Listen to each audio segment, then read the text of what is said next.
मुझे बहुत आश्चर्य होता है बच्चों के ऐसे व्यवहार पर। मैंने कहा तो राजेश ने मुझे समझाते हुए कहा, देखो सविता, राजीव के व्यवहार से स्पष्ट है कि वो लौटकर हमारे पास नहीं आ रहा। राजीव उच्च शिक्षा हासिल करने के लिए अमेरिका गया था, लेकिन वहीं का होकर रह गया। अच्छी पढ़ाई के फलस्वरूप उसे वहाँ बड़ी कंपनी में नौकरी भी मिल गई। नौकरी के 4 महीने के अंदर ही उसने अपनी अमेरिका सहकर्मी से शादी भी कर ली। मैं मन ही मन सोचती, सच में आज की दुनिया बहुत ही तीव्र गति से भाग रही है। कुछ समय पहले तक मेरा राजीव खाने पहनने तक में मेरी सलाह लेता था, अब वह शादी जैसे अहम विषय पर भी खुद ही निर्णय लेने लगा। राजीव के व्यवहार से हम पति पत्नी बहुत उदास थे। राजेश गंभीर स्वभाव के हैं, इसीलिए प्रकट नहीं करते, लेकिन मुझसे अपनी उदासी छिपाई नहीं जाती थी। राजेश मुझे समझाते, सविता, उदास होने से कोई फ़ायदा नहीं है। बेटा तरक्की कर रहा है, खुश है, ये सोचकर तुम भी खुश रहो। ज़्यादा उम्मीद ना लगाओ। मैं उदासीनता से कहती, राजीव की तरक्की से तो मैं बहुत खुश हूँ, लेकिन हमारे बारे में सोचना भी तो उसका कर्तव्य है। इसे वो कैसे भूल बैठा। अपने देश में नौकरी करता, यहाँ की लड़की से शादी करता, हमें भी अपनी खुशी में भागीदारी बनाता, वो तो वहीं का होकर रह गया। राजेश मुझे समझाते हुए कहते, आज के युग में ये बहुत ज़्यादा हो रहा है। हमारे देश के युवा विदेश की चकाचौंध से आकर्षित होकर वहीं रच बस जाते हैं। हमारे कई परिचितों के बच्चों ने भी ऐसा ही किया है। मुझे बहुत आश्चर्य होता है बच्चों के ऐसे व्यवहार पर। मैंने कहा तो राजेश ने मुझे समझाते हुए कहा, देखो सविता, राजीव के व्यवहार से स्पष्ट है कि वो लौटकर हमारे पास नहीं आ रहा। अब तो उसके फ़ोन भी बहुत कम आते हैं, आते भी हैं तो चंद सेकंड के लिए, मात्र औपचारिकता। वो अपनी दुनिया में मस्त है। कुछ पल बाद उन्होंने फिर कहना शुरू किया, हमने बड़े प्यार व शौक़ से ये 2 मंजिला मकान बनवाया था, क्योंकि हैदराबाद में राजीव को नौकरी मिल जाने की पूरी उम्मीद थी। वो भी हमेशा ऐसा ही कहा करता था। वो तो अमेरिका जाने के बाद अपनी कही सुनी सारी बातें ही भूल बैठा। खैर, उस समय तो हमने यही सोचा था कि राजीव यही नौकरी करेगा और शादी के बाद भी वो हमारे साथ ही रहेगा। अगर हम सबका तालमेल ठीक बैठा तब सब एक ही मकान में रहेंगे। अगर एक दूसरे से असुविधा महसूस हुई तब अलग अलग ऊपर व नीचे रह लेंगे। इस तरह से साथ साथ या पास पास रह सकेंगे। अब तो ना साथ साथ ना ही पास पास रहना हो सका। राजेश ने कहा कि ऊपर का हिस्सा किराए पर दे देंगे, यही सही रहेगा। इससे कोई तो बात करने के लिए मिलेगा। पैसा तो हमारे पास ठीक ठाक है, दोनों की पेंशन गुजर बसर के लिए काफ़ी है। ऊपरी मंजिल किराए पर देने से सूनापन व अकेलापन जाता रहेगा। इस विचार से हमने घर के बाहर टॉयलेट का बोर्ड लगा दिया।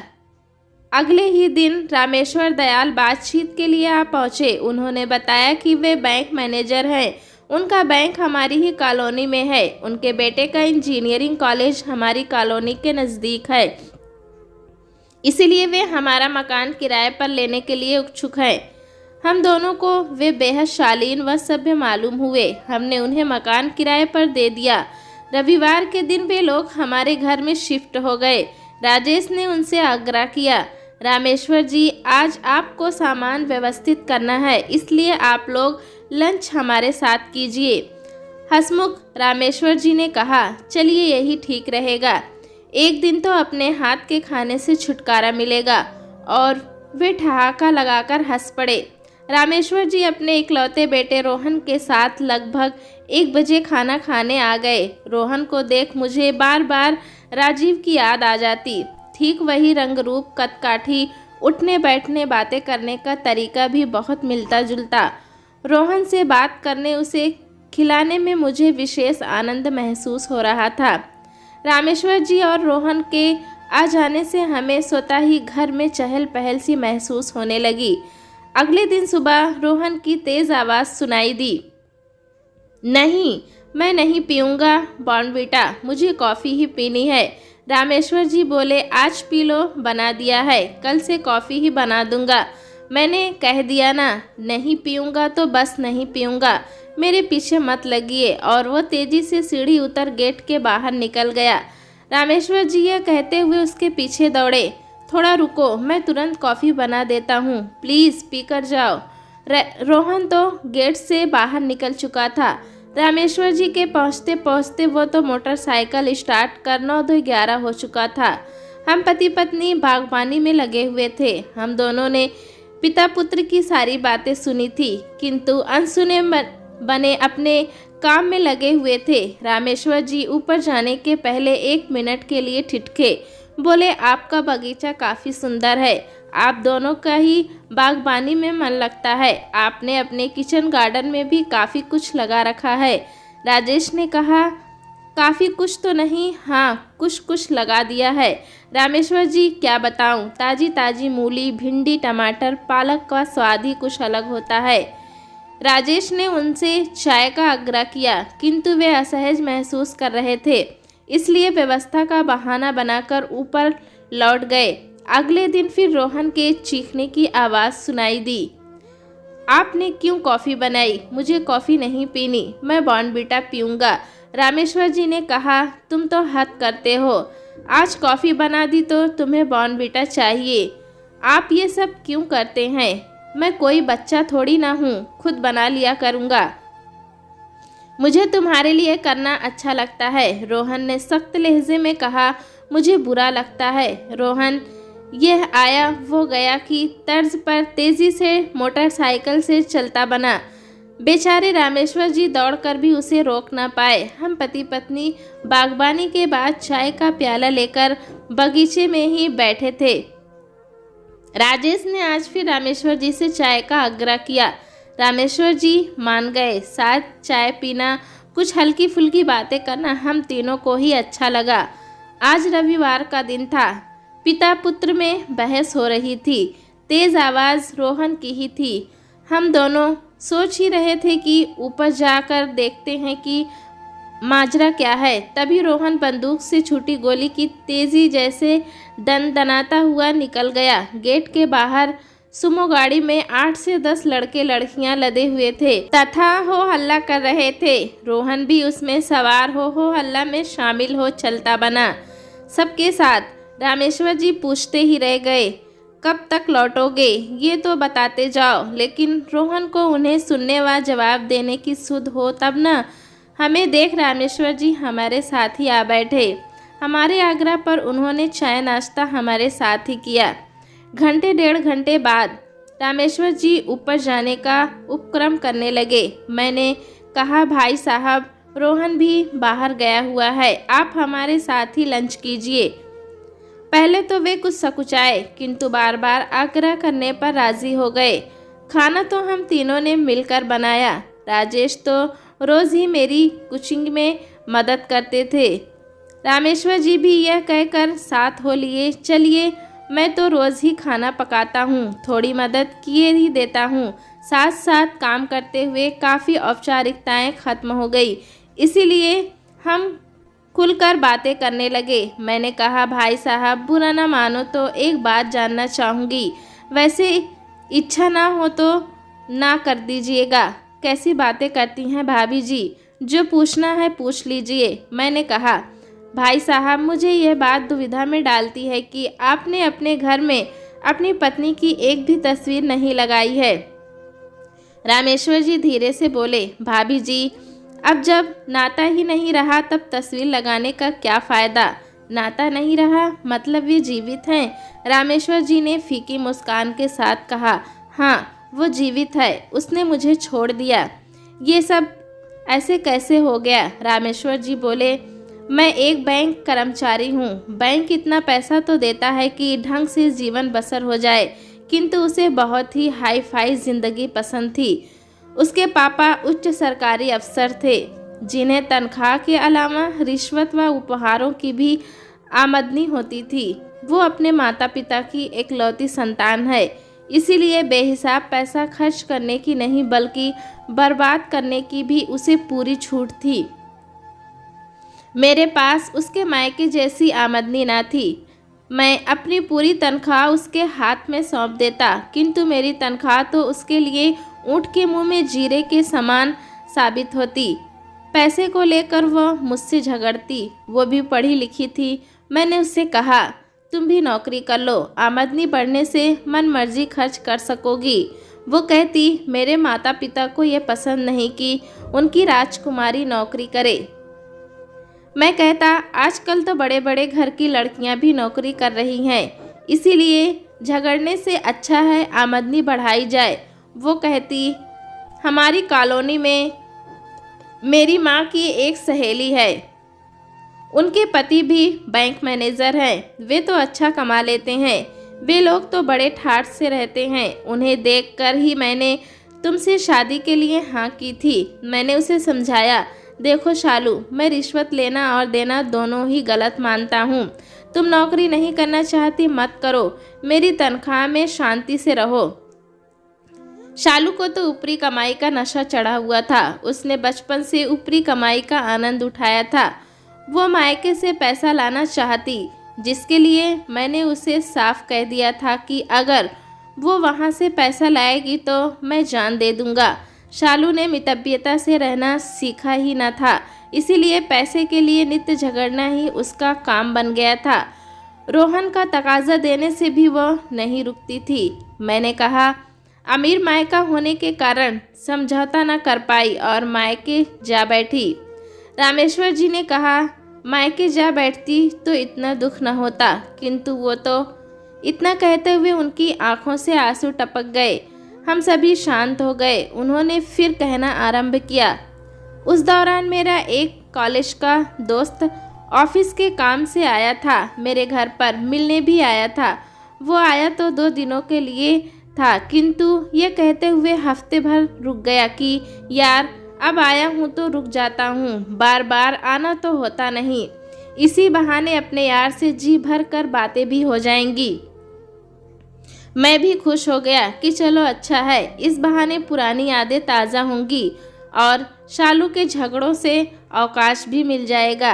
बैंक में ऑडिट के कारण मैं चाह कर भी छुट्टी न ले सका, इसीलिए दिन में मैं ऑफिस और रोहन स्कूल चले जाते थे। इस बीच शालू और मेरे मित्र मोहन को बातचीत का अच्छा अवसर मिलता। दोनों के ही विचार मिलते थे। मोहन भी सरकारी अफसर था तथा अपने पद का लाभ उठा तनख्वाह के अतिरिक्त ऊपरी कमाई का हिमायती भी था। दोनों ने साथ रहने का निर्णय ले लिया। मैं सपने में भी ऐसी कल्पना नहीं कर सकता था। उस दिन मैं रोहन के पास बैठकर न्यूज़पेपर देख रहा था। रोहन अपना होमवर्क कर रहा था। मोहन आधे घंटे के लौटने को कहकर बाहर चला गया। तभी शालू ने बिना प्रस्तावना उपसंहार के कहा, मुझे आपसे तलाक चाहिए। अचानक पड़े प्रहार से मैं अनचक्का हो गया, फिर भी खुद को संभालते हुए कहा, थोड़ा समझो शालू, मेरी जैसी या मेरे से कम तनख्वाह पाने वाले मेरे सहकर्मी सभी तो शांतिपूर्वक जीवन जी रहे हैं। चिकने घड़े की तरह शालू पर कोई प्रभाव न पड़ा। वो बोली, और लोग कर लेते होंगे इतनी तनख्वाह में गुजर, मुझसे नहीं होगा। मैं रोज़ की खींचातानी से परेशान हो गई हूँ। मैंने फिर कोशिश करते हुए कहा, शालू, ज़रा रोहन के बारे में तो सोचो। इस कच्ची उम्र में उसे माता पिता दोनों का स्नेह व संरक्षण चाहिए। शालू तो निर्णय ले चुकी थी। बोली, तुम उसे माता पिता दोनों का स्नेह संरक्षण देना। मैं तुम दोनों को छोड़कर जा रही हूँ। मुझे तुम्हारी कोई निशानी नहीं चाहिए। मैं नए सिरे से ज़िंदगी शुरू करना चाहती हूँ।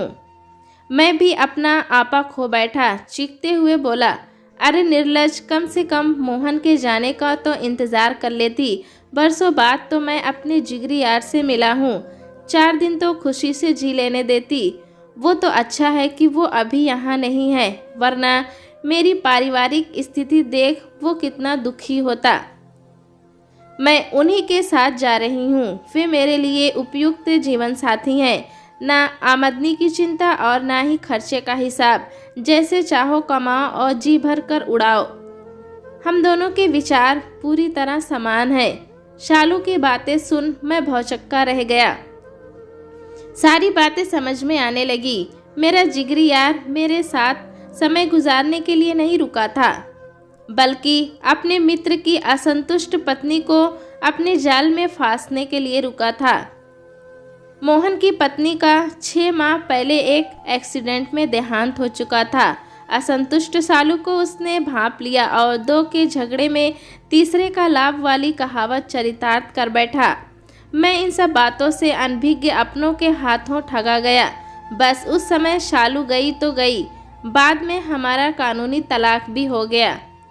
खाना बन चुका था, लंच का समय भी हो चला था, किंतु रामेश्वर जी की जीवन गाथा सुन अजीब सी उदासीनता पसर गई थी। हम सभी चुप थे। रामेश्वर जी ने ही चुप्पी तोड़ते हुए कहा, भाभी जी खाना नहीं खिलाएंगी क्या? ज़रूर ज़रूर, अभी लगाती हूँ। रामेश्वर जी ने धीरे से कहा, मेरा तलाक हुए 12 वर्ष हो चुके हैं। अब तो इस दर्द के साथ जीने की आदत सी हो गई है। खाना खाने के बाद हम तीनों ड्राइंग रूम में आकर बैठ गए। राजेश ने पूछा, रामेश्वर जी आज आपने अपनी पत्नी के बारे में बताया, किंतु मेरे मन में एक और प्रश्न है। मैं आपके और रोहन के रिश्ते के बारे में जानना चाहता हूँ। वो आपके प्रति बहुत रूखा व सख्त है, जो उचित नहीं। कुछ तो बताइए, शायद हम कुछ मदद कर सकें। रामेश्वर जी ने कहा, सच कहूँ तो मुझे इस हेतु मदद की आवश्यकता है, किंतु मैं किसी से कहने से झिझलाता हूँ कि भला मेरी व्यक्तिगत समस्या में क्यों कोई दिलचस्पी लेकर मदद करेगा। आपने पूछा है, मैं आभारी हूँ और आपको अवश्य बताता हूँ। शालू मुझे छोड़कर चली गई। कच्ची उम्र का नन्हा रोहन देख सुन तो सब रहा था, पर समझ कम रहा था। शालू के जाने के बाद उसे शालू से तो नफरत हो गई, लेकिन प्यार वह मुझसे भी नहीं कर सका। उसी ने बेडरूम में लगी हमारी तस्वीर कूड़ेदान में डालते हुए धमकी भरे लहजे में कहा, दोबारा मत लगाइएगा। मुझे ऐसा महसूस होता है कि रोहन मुझे एक कमज़ोर इंसान मानने लगा है, जो अपनी पत्नी को ना संभाल सका। भला वो क्या कर सकेगा? माता पिता की रोज की किचकिच ने उसका बचपन बर्बाद कर दिया था। इन झगड़ों से शायद खुद को असुरक्षित महसूस कर वो सख्त व रूखा बन बैठा है। मैंने कहा, आपने ठीक कहा भाई साहब। माता पिता के झगड़ों से चिढ़कर उसने आपके साथ सख्त व रूखा व्यवहार अपना लिया है। वो आपको अपमानित कर संतुष्ट होता है। राजेश ने कहा, मुझे भी कुछ ऐसा ही महसूस हो रहा है। वो आपको बेइज्जत करने का मौका ढूंढता रहता है, लेकिन एक अच्छी बात है कि वो अपने हम उम्र के साथ अच्छा व्यवहार करता है, तभी तो उसके इतने दोस्त हैं। हमें उसके मन से इस गलत धारणा को निकालना होगा कि उसके पापा एक कमज़ोर इंसान नहीं है। हमें प्रयास कर उसे समझाना होगा कि उसके पापा एक मजबूत इंसान हैं, जिन्होंने अपना जीवन उसकी परवरिश हेतु न्यौछावर कर दिया। वे भी तो दूसरा विवाह कर सकते थे, तब उसका क्या होता। उन्होंने खुद से ज़्यादा रोहन पर ध्यान दिया। हम तीनों के प्रयास से मुझे पूरा विश्वास है कि रोहन का पूरा मैल धुल जाएगा तथा एक निर्मल कोमल रोहन विकसित हो सकेगा। आप लोगों के सहयोग से अगर रोहन बदल जाता है, मेरा जीवन धन्य हो उठेगा। मैं आप लोगों का एहसान कभी नहीं भूलूंगा। कर दी ना भाई साहब परायों वाली बात। अरे अपनों के बीच एहसान कहाँ से आ गया। राजेश बोले, देखिए रामेश्वर जी, हमने अपने बेटे राजीव को प्यार से पाला पोसा, पढ़ाया लिखाया। आज वो विदेश जा बैठा है तथा परायों सा व्यवहार कर रहा है। वो खुश है, ये सोचकर हम भी खुश हो लेते हैं। अब अपनी आंखों के सामने रोहन को भटकते देख रहे हैं। हम सब उसे सही रास्ते पर लाने का प्रयास करते हैं, अवश्य लाभ होगा। हम तीनों ने मिलकर तय किया कि ऑफिस के काम के बहाने रामेश्वर जी 4 से 6 दिनों के लिए शहर से बाहर जाएं, जिससे हम रोहन के नज़दीक आ सके। रामेश्वर जी ने तय कार्यक्रम के अनुसार रोहन को बाहर जाने का कार्यक्रम बता दिया। उसने उनकी बातों का कोई जवाब नहीं दिया। रामेश्वर जी अपना सामान लेकर जा रहे थे। वो बेपरवाह औंधे मुंह लेटा हुआ था। अगले दिन सुबह राजेश मिठाई, फल, पनीर, सैंडविच, एक थर्मस में बॉर्नविटा व एक थर्मस में कॉफ़ी लेकर ऊपर रोहन के पास पहुंच गए। रोहन मैगी बनाने की तैयारी कर रहा था। राजेश ने गर्मजोशी से गुड मॉर्निंग करते हुए कहा, आओ बेटा साथ में नाश्ता करते हैं। रोहन चुपचाप किचन से निकल आया। बोला, मुझे बेटा मत कहा कीजिए, मैं कोई बच्चा नहीं हूँ। राजेश ने कहा, ठीक है, फ्रेंड कहूँ या रोहन की बोलूँ? जो बोलना हो बोलिए, बस बेटा मत कहिए। राजेश और रोहन ने नाश्ता कर लिया। रोहन ने सभी चीज़ें शौक से खाई। राजेश ने पूछा, बोलो फ्रेंड, कॉफ़ी पियोगे या गर्मा गर्म बॉर्नविटा? रोहन ने मुस्कुराते हुए कहा, कुछ भी दे दीजिए। नहीं फ्रेंड, मुझे क्या पता कि आज तुम्हें क्या पीना है, इसीलिए मैं दोनों ही ले आया हूँ। आप मुझे कॉफ़ी दे दीजिए। रामेश्वर जी से फ़ोन पर बात हुई। सुबह ब्रेकफास्ट का वाकया सुन वे खुश होकर बोले, वाह राजेश जी, ये तो कमाल हो गया। वो अपने हमउम्र के अलावा तो किसी से हंसकर बात ही नहीं करता। 2:30-3 बजे के लगभग रोहन कॉलेज से लौटकर ऊपर जाने वाला था। मैंने उसे टोकते हुए कहा, रोहन, मैंने तुम्हारे लिए खाना बना लिया है। अगर यहाँ बैठकर खाओगे तो लगा देती हूँ, वरना ऊपर ले जा सकते हो। 2 पल वह ठिठका। बोला, दे दीजिए। मैंने रामेश्वर जी से रोहन की पसंद जान ली थी। उसकी पसंद का पनीर मटर मसाला, दाल तरी, बूंदी का रायता, सलाद, रोटी चावल उसे लगाकर दे दिया। रात में राजेश खाना लेकर ऊपर ही चले गए। रोहन टीवी देख रहा था। उन्हें देखकर बोला, इतना परेशान मत होइए, मैं पिज़्ज़ा ऑर्डर कर देता हूँ। फ्रेंड, आज आंटी के हाथों का बना खा लो। कल डिनर में पिज़्ज़ा ऑर्डर करेंगे। मुझे और आंटी को भी बहुत पसंद है। दोनों ने साथ खाना खाया। कुछ बातचीत भी हुई। रोहन ने भी बातचीत में दिलचस्पी दिखाई। राजेश चलते समय बोले, ओके फ्रेंड, गुड नाइट। सुबह ब्रेकफास्ट पर मिलते हैं। रोहन गुड नाइट कहते हुए बोला, अंकल ब्रेकफास्ट पर एक छत पर मिलूँगा। आप ब्रेकफास्ट ऊपर नहीं लाएंगे, मैं नीचे आकर लूँगा। चलो यही तय रहेगा। राजेश बेहद खुश थे कि रोहन ने अपनेपन से उन्हें अंकल शब्द से संबोधित किया था। पहले ही दिन का रिस्पॉन्सिबल इतना अच्छा मिलेगा, इसकी तो मैंने कल्पना भी नहीं की थी। अब मुझे विश्वास हो रहा है कि मुझे मेरा रोहन वापस मिल जाएगा। फ़ोन पर भावुक होकर रामेश्वर जी बोले, अगले दिन 7:30 के पहले रोहन खुद ही ब्रेकफास्ट के लिए नीचे आ गया। मैं टेबल ठीक कर रही थी। आते ही वो बोला, गुड मॉर्निंग आंटी, आपके हाथों में तो जादू है। आप खाना बहुत अच्छा बनाती हैं। मैंने उसे थैंक्स करते हुए सिर सहला दिया, जिसका उसने प्रतिवाद नहीं किया। हम तीनों ने साथ ही नाश्ता किया। वो कॉलेज जाने के लिए तत्पर हुआ तो मैंने पूछा, रोहन, तुम अपनी पसंद बता देते तो मैं लंच में वही बनाती। उसने कहा, आंटी आप इतना अच्छा बनाती हैं कि कुछ भी बनाइए अच्छा ही बनेगा। मैंने कहा, फिर भी तुम्हारी पसंद का बनाने का दिल कर रहा है। उसने कहा, मुझे राजमा चावल साथ में प्याज व हरी मिर्च का रायता बहुत पसंद है। मैंने कहा, ठीक है, मैं यही बनाऊंगी। रात में तो तुम्हारा डबल चीज़ पिज़्ज़ा खाने का मन है। रोहन ने कहा, आंटी अगर आपको तकलीफ़ ना हो तो मैं आपके हाथ का बना खाना ही खाना चाहूँगा। हम पति पत्नी रोहन के व्यवहार से बेहद खुश हुए। उसने औपचारिकता त्याग कर मेरे हाथ के खाने की फरमाइश की।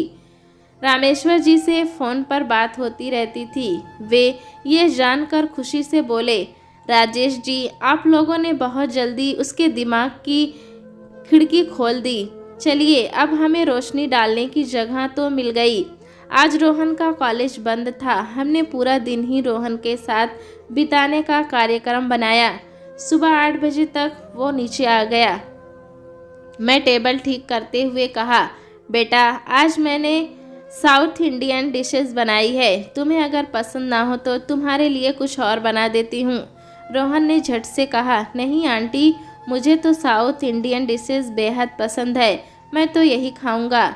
ब्रेकफास्ट के बाद हम तीनों कॉफ़ी लेकर बालकनी में चले आए। रोहन अब अपनेपन से बातें करने लगा था। हमने उसे राजीव का एल्बम दिखाया। उसने राजीव व उसकी पत्नी तथा बेटी के बारे में काफ़ी बातें की और बोला, राजीव भैया को आप लोगों से ऐसा व्यवहार नहीं करना चाहिए था। कम से कम फ़ोन से तो बराबर बातें करनी चाहिए और साल में एक बार तो आप लोगों से मिलने के लिए आना ही चाहिए उन्हें। मैंने कहा, रोहन बेटा, कुछ बच्चे ऐसा कर जाते हैं। माता पिता तो अपना सर्वस्व बच्चों पर लगा देते हैं। वे खुद से ज़्यादा बच्चों की चिंता करते हैं, किंतु कुछ बच्चे अपनी ज़िंदगी की मंजिल तय करते समय उन्हें राह में अकेला छोड़ आगे बढ़ जाते हैं। वे अपनी उन्नति व स्वार्थ के नशे में माता पिता को भूल बैठते हैं। वे ये भी भूल जाते हैं कि अगर माता पिता ने भी उन्हें भुला दिया होता तब वे किसी लायक होते। मेरी बातें सुनने के बाद रोहन शांत भाव से कुछ सोचने लगा। हमने टटोलते हुए पूछा, क्या बात है बेटा, एकदम से शांत हो गए तुम? नहीं आंटी, बस यूं ही, उसने बात टालते हुए कहा। हम दोनों अच्छी तरह समझ रहे थे कि रोहन रामेश्वर जी के प्रति खुद के व्यवहार की समीक्षा कर रहा था। राजेश ने देखा, लोहा गर्म है, चोट करना उचित रहेगा। वे उसे टटोलते हुए बोले, फ्रेंड, तुम अपने पापा के प्रति काफ़ी रूखे हो, क्या बात है? फ्रेंड मानते हो ना? मुझे इतना जानने का तो हक है मेरा। रोहन बोला, अंकल, मैं चाह कर भी पापा के साथ सहज नहीं कर पाता हूँ। अभी वे नहीं है तो उनकी कमी महसूस करता हूँ, किंतु सामने होते हैं तो चिढ़ होती है उनसे। मैं पूरी तरह कंफ्यूज्ड हूँ। मैंने बचपन में माता पिता को हमेशा झगड़ते ही देखा है।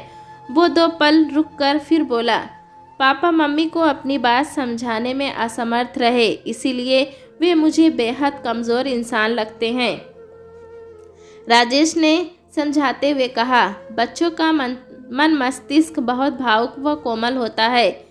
वो बड़ों की बातों को देखता सुनता तो है, किंतु पूरी तरह से समझने में असमर्थ होता है। वो अपनी छोटी समझ से एक धारणा बना लेता है। तुम मेरे बेटे समान हो, तुम्हारा भला चाहता हूँ, निश्चिंत रहो, मैं तुम्हें कुछ गलत नहीं बताऊँगा। राजेश ने समझाना ज़रूरी रखते हुए कहा, फ्रेंड, तुम्हारे पापा एक कमज़ोर इंसान नहीं, बहुत मजबूत इंसान है।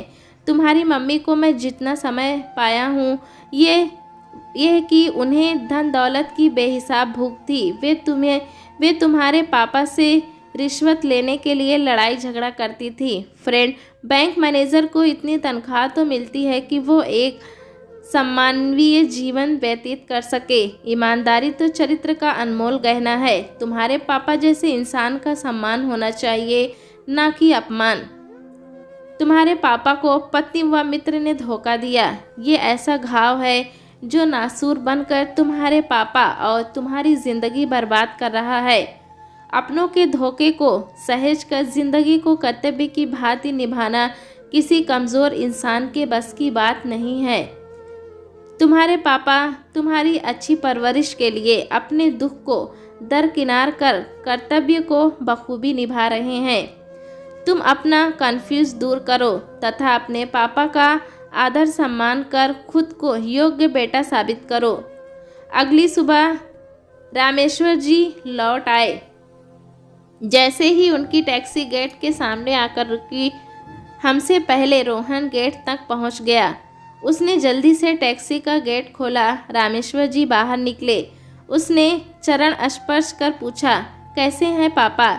मैं बहुत अच्छा हूँ। तुम्हें देखकर सफ़र की सारी थकान दूर हो गई और रोहन को गले से लगा लिया।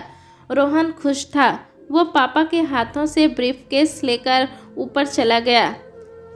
रामेश्वर जी ने राजेश के गले से लग गए। हम लोगों ने रामेश्वर जी के चेहरे पर अद्वितीय खुशी देखी। गुस्सैल रोहन को स्नेहमयी रोहन में बदला हुआ देख रामेश्वर जी बोले, आप लोगों ने कमाल कर दिया, मुझे मेरे बेटे से मिलवा दिया। मैं कैसे आप लोगों का एहसान चुकाऊंगा? राजेश बीच में ही बात काटते हुए बोले, दोबारा एहसान का जिक्र न करिएगा, अभी जल्दी से ऊपर जाइए, आपका बेटा इंतज़ार कर रहा है। रामेश्वर जी व रोहन से हमारा एक अनोखा रिश्ता बन गया था। आज रोहन एक कुशल इंजीनियर है। सुंदर व सुशील सौम्या उसकी पत्नी है और 2 प्यारे छोटे छोटे बच्चे हैं। घर आंगन गुलजार कर दिया है।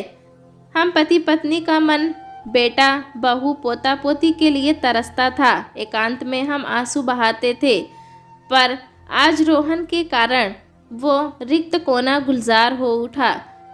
ऐसा महसूस होता है कि रोहन के रूप में राजीव मिल गया है। सच में माइनस माइनस प्लस हो गया। मरुस्थल सा बना हमारा मन, रिमझिम फुहारों सा सराबोर हो उठा।